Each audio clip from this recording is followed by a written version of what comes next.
यीशु मसीह के बाबरकत और कुदरत भरे नाम में आप सबके सलाम। Praise the Lord, hallelujah. आज खुदावंद के जिंदा कलाम के मुताबिक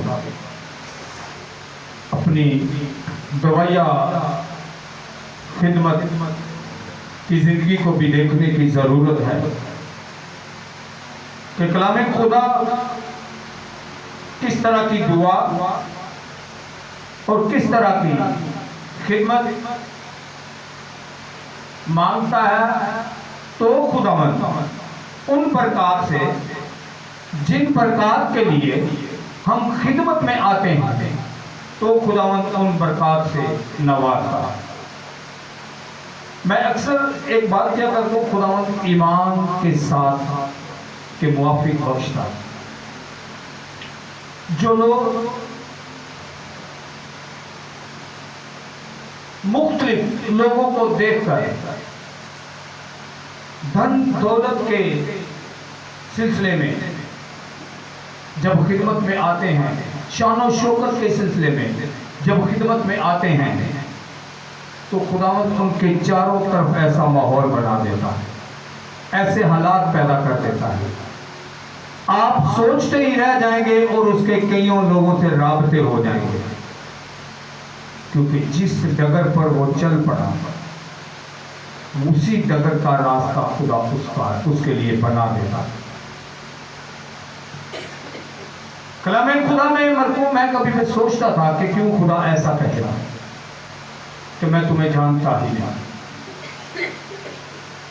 तो आज कलाम खुदा में से सीखेंगे मुझ में आप में कौन सी बरकत जरूरी है। हालेलुया। और खुदावंद के जिंदा और मुकद्दस पाक कलाम में से इस बात पर भी गौर करेंगे कि क्या मेरा दुआ करना अच्छे लफ्जों में, अच्छे जुमलों में उसकी हमद, उसकी सताइश करना, म्यूजिक बजाना, परस्तारी करना, लेकिन आज कलाम खुदा हमसे यूं मुखातिब है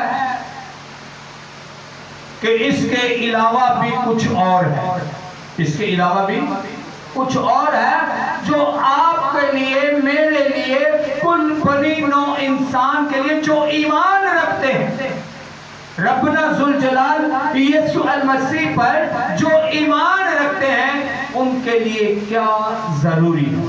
हालेलुया। प्रेज़ द लॉर्ड, खुदावंद आपको बरकत दे।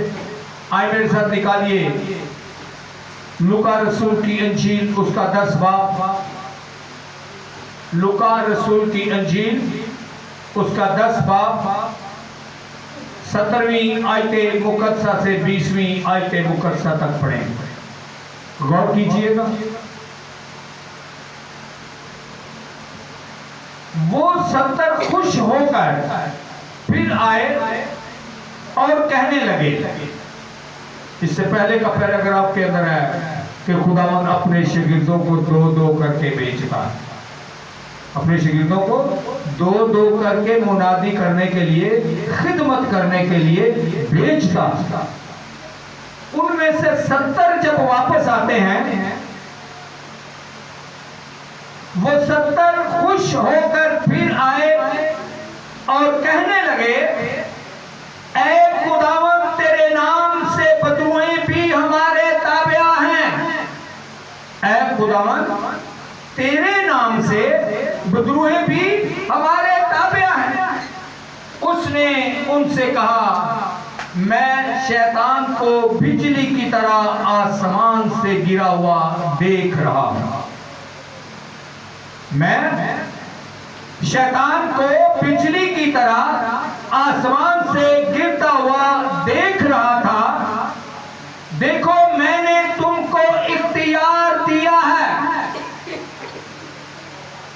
देखो मैंने तुमको तुमको इख्तियार दिया है कि सांपों और बिच्छुओं को कुचलो और दुश्मन की सारी कुदरत पर गालिब आओ, और तुमको हर किसी चीज से जरर ना पहुंचे, तो भी इससे खुश ना हो कि रूहें तुम्हारे ताबिया है।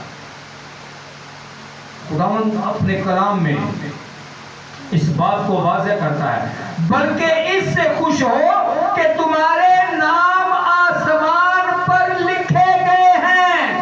Hallelujah, hallelujah. बल्कि इससे खुश हो कि तुम्हारे नाम आसमान पर लिखे हुए हैं। खुदावंद के जिंदा और मुकद्दस कलाम के पढ़े और सुने जाने पर खुदावंद की बरकत, खुदावंद के जिंदा और मुकद्दस पाक कलाम के मुआफिक खुदावंद जब दो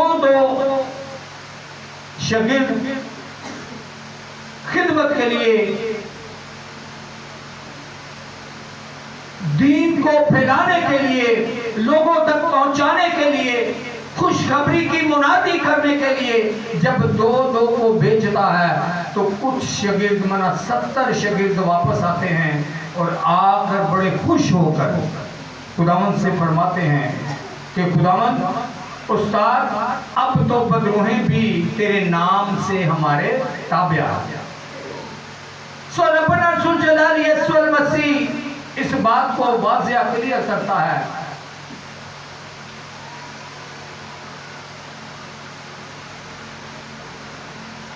देखो, मैंने तुमको इख्तियार दिया कि सांपों और बिच्छुओं को कुचलो। सो ये खुदावंद का दिया हुआ इख्तियार है, ये खुदावंद का दिया हुआ इख्तियार है कि सांपों और बिच्छुओं को कुचलो और इब्लीस के तमाम जलते हुए तीरों को बुझा दो और उसकी सारी कुदरत पर गालिब आओ।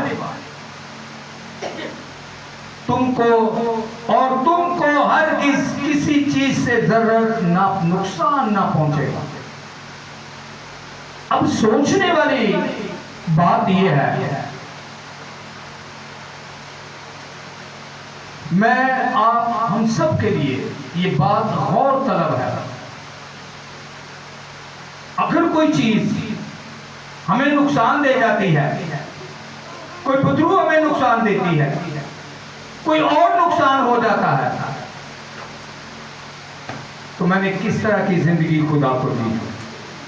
कलामे खुदा में रब्बना जुल जलाल यीशु मसीह इस बात को अया करता है कि ये इख्तियार मैंने तुमको दिया हुआ है, ये इख्तियार मैंने तुमको दिया हुआ है कि सांपों और बिच्छुओं को कुचलो और इब्लीस के तमाम जलते हुए तीरों को बुझा दो और उसकी सारी कुदरत पर क्या करो, और तुमको कोई चीज जरूर ना पहुंचाएगी, हरगिज ना पहुंचाएगी। सो खुदावंद के जिंदा और मुकद्दस पाक कलाम के मुवाफिक जब गौर करते हैं, तो जब जिंदगी में वो सुबह शाम दुआ करूं, संडे के संडे चर्च, लेकिन अगर खुदा के कलाम पर अमली जामा नहीं पहनाया जाता, अगर खुदा के कलाम को अमली जामा नहीं पहनाया जाता, तो ये चीजें हमारी जिंदगी में नहीं होगी। और जब आप कमजोर नहीं होंगे तो इब्लीस कामयाब नहीं होगा।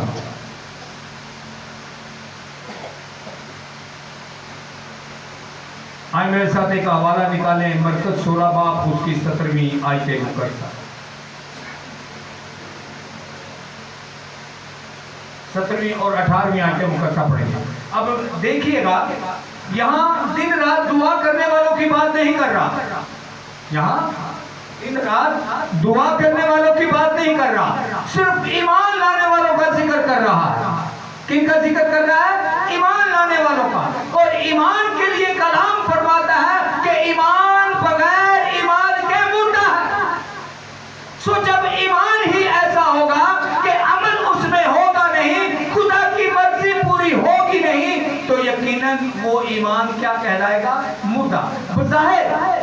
बज़ाहिर मैं इस ईमान में मजबूत हूँ कि यीशु मसीह ने मेरा फिदिया दिया। मैं इस ईमान में मजबूत हूँ कि वो मेरे लिए मसलूब हुआ। मैं इस ईमान में मजबूत हूँ कि उसने मौत के डर को तोड़ा और कब्र पर फतह हासिल की और हमेशा हमेशा के लिए जिंदा रहेगा। Hallelujah, hallelujah.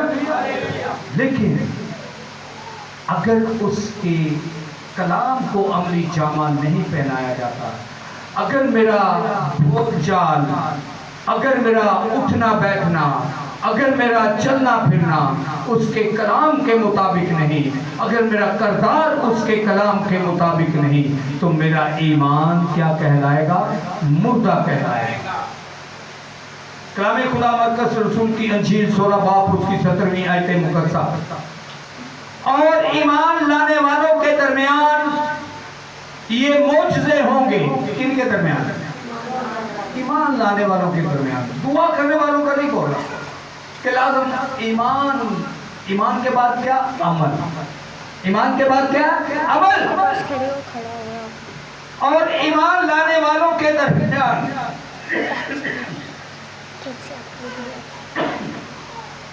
ये मोजज़े होंगे। वो मेरे नाम से बदबूओं को निकालेंगे, नई नई जुबानें बोलेंगे, सांपों को उठा लेंगे, और अगर कोई हलाक करने वाली चीज पिएंगे तो उन्हें कुछ जर्र ना पहुंचेगा। वो बीमार पर हाथ रखेंगे तो वो अच्छे हो जाएंगे। वो बीमार पर हाथ रखेंगे तो वो अच्छे हो जाएंगे। किनको फरमा रहा है? ईमान लाने वाले। जब ईमान के साथ अमली जिंदगी होगी तो अबलीस अगर कोई बदरू हमला आवर भी होना चाहे तो खुदा ऐसे हालात पैदा कर देगा, ऐसा माहौल बना देगा कि वो आपको नुकसान ना पहुंचाए। कोई चीज हर चीज तुम्हें जरूर ना पहुंचाएगी, आपको नुकसान नहीं दे सकती। सो कलामे खुदा के मुताबिक जब हम इस बात पर गौर करते हैं, बहुत दफा ऐसा होता है कि हम जब दुआ करते हैं, 4 दिन दुआ करके दूसरे पद में ही चंगा ही नहीं समझते। मैं तो दुआ को मिलकर गैर जुबान मिली हुई है, यहाँ कह रहे नई जुबानें बोलेंगे।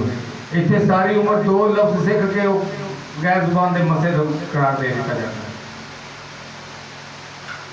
2, 3, हद 4। कलाम खुदा इस बात की गवाही देता है कि नहीं रोज हो ही नहीं, हो सकता है कल कुछ और राग राप नहीं हो सकता है कल कुछ और लैंग्वेज हो। नई जुबानें बोलेंगे। क्या करेंगे? नई जुबानें बोलेंगे। मुझे इस बात पर, आपको इस बात पर गौर करने की जरूरत है। जुबान गैर जुबान से खुश ना हो, नबूवत से खुश ना हो। लोग आपके हाथ से शिफा पाते हैं, खुश ना हो। खुश हो तो इस बात पर हो कि आपका नाम आसमान पर लिखा गया। ये हर खासो आम जानता है। जब हम अपनी जिंदगी को देखते हैं तो दुआ करते हुए भी यकीन नहीं होता कि वाकई आसमान पर मेरा नाम लिखा गया, क्योंकि जानते हैं कि वो बदी को देख नहीं सकता। हालेलुया, जानते हैं ना। और जब जानते हैं तो मुंह से बेशक बोलते रहे, लेकिन अंदरों मन नहीं मानदा के लिखा होया पता होता है। सो अंदर के मन को पूर्ण उम्मीद बनाने के लिए खुदा के कलाम को अमली जामा पहनाने की जरूरत है। मुजज़ात पर खुश ना हो। कलाम अच्छा सुना देते हैं, खुश ना हो। कलाम अच्छा ही है, कोई भी पढ़े। खुश किस पर होना है कि हमारे नाम आसमान पर लिखे गए हैं। और जब नाम आसमान पर लिखे गए तो फिर अमली जिंदगी को अपनाना जरूरी है। ज़बूर 91 की 13वीं आयत मुकद्दसा में लिखा है, खुदावंद आपको इतना जोर बख्शता है, इतनी कुव्वत देता है। ज़बूर 91 उसकी 13वीं आयत मुकद्दसा अगर पढ़ें, जिस तरह यहाँ लिखा है, और के सांपों और बिच्छुओं को कुचलेगा और दुश्मन की सारी कुदरत पर गालिब आओ और तुमको हरगिज़ किसी चीज से जरर ना पहुंचेगा। ज़बूर 91 की 13वीं आयत मुकद्दसा, तू शेर बब्बर और ईफी को रो देगा, जवान शेर और अजदहा को पामाल करेगा। ईफी वो सांप का बच्चा जो पूरा जहर ही जहर, उसका आपके मेरे जिस्म पर टच हो जाना ही उसके जहर का असर हो जाना। कलाम में लिखा तू उसको रोंदेगा। क्या करेगा? तू उसको रोंदेगा, अज़ाब को बवाल करेगा, कितना बड़ा भी क्यों ना हो। तू शेरे बब्बर और ईफी को रोंदेगा, तू जवान शेर और अज़दा को पामाल करेगा। कामयाबी किसकी? तेरी है। कब?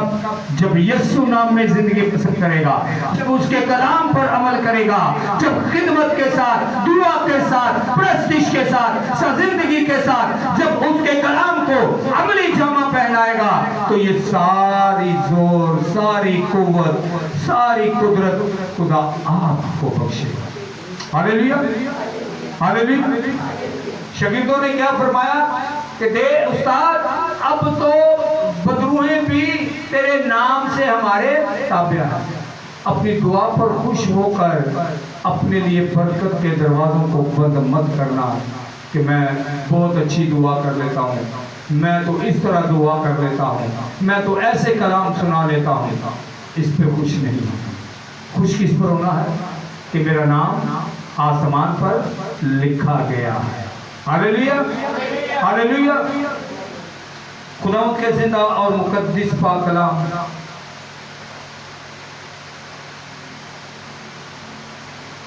उसने उनसे कहा कि मैं शैतान को बिजली की तरह आसमान से गिरा हुआ देख रहा हूं। बहुत सारे लोग इस बात से वाकिफ हैं। जब आप दुआ करना शुरू करेंगे, जब आप खुदा की तरफ रुझान करेंगे, तो इब्लीस भी शेर बब्बर की तरह मुंह फाड़ कर खड़ा होगा कि कब मौका मिले, क्या कब मौका मिले और वो आपको हड़प ले। इब्लीस शेर बब्बर की माने शेर बब्बर की तरह फिर रहा, लेकिन जब आप पाकीज़गी की जिंदगी गुजारेंगे, जब आप कलाम खुदा के मुताबिक चले फिरेंगे, उठेंगे, जब आपका रफ्तार उसके कलाम, उसकी मर्जी के मुताबिक होगा, तो शेरे बब्बर जो धारता फिर रहा है, जो इब्लीस शेरे बब्बर की मानी धारता फिर रहा है, वो आपको जरर नहीं पहुंचाएगा, क्योंकि रब्बना जुल जलाल यीशु अल मसीह का फरमान है कि ये इख्तियार मैं तुम्हें देता हूं, ये इख्तियार मैं तुम्हें देता हूं। जाओ सांपों और बिच्छुओं को कुचलो। कीड़े मकोड़े मारने का नहीं कह रहा, सांपों और बिच्छुओं को कीड़े मकोड़ों के मारने का नहीं बोल रहा। इब्लीस की बात करता है, बीमारियों की बात करता है। किसकी बात करता है? क्योंकि इब्लीस को सांप से, हर उस चीज से तशबीह दी जाती है जिससे नुकसान इंसान के लिए होता है। जो चीज इंसान को नुकसान पहुंचा सकती है, इसलिए सांपों की बात की जा रही है, बिच्छुओं की बात की जा रही है।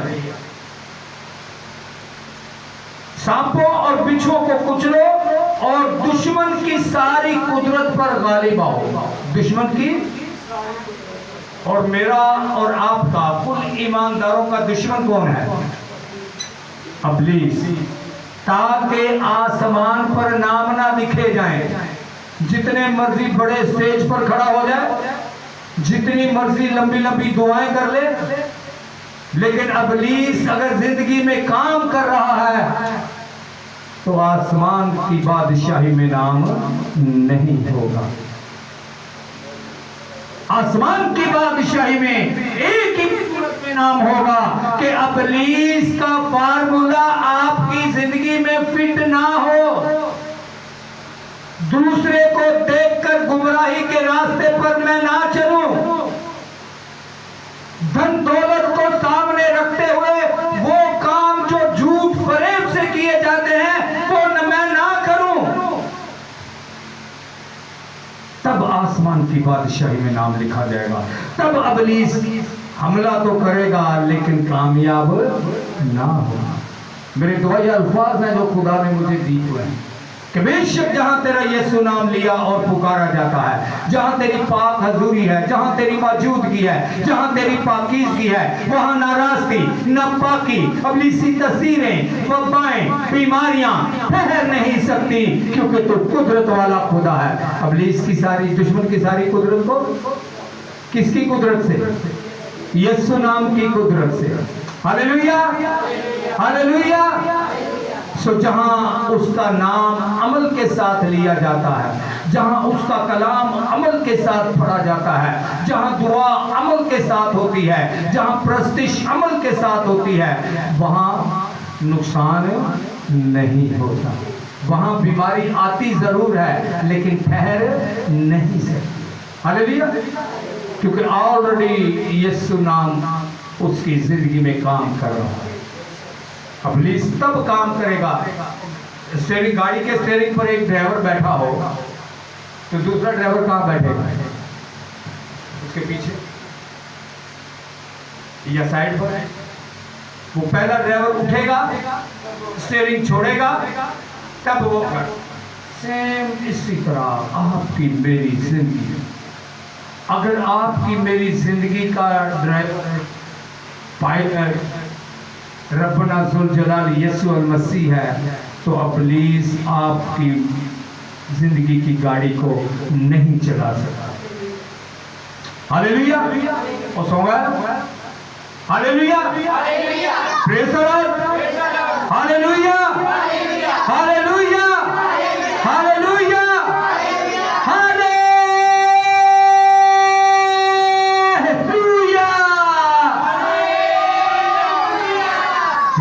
खुदा आपको बरकत दे। यीशु नाम के चला।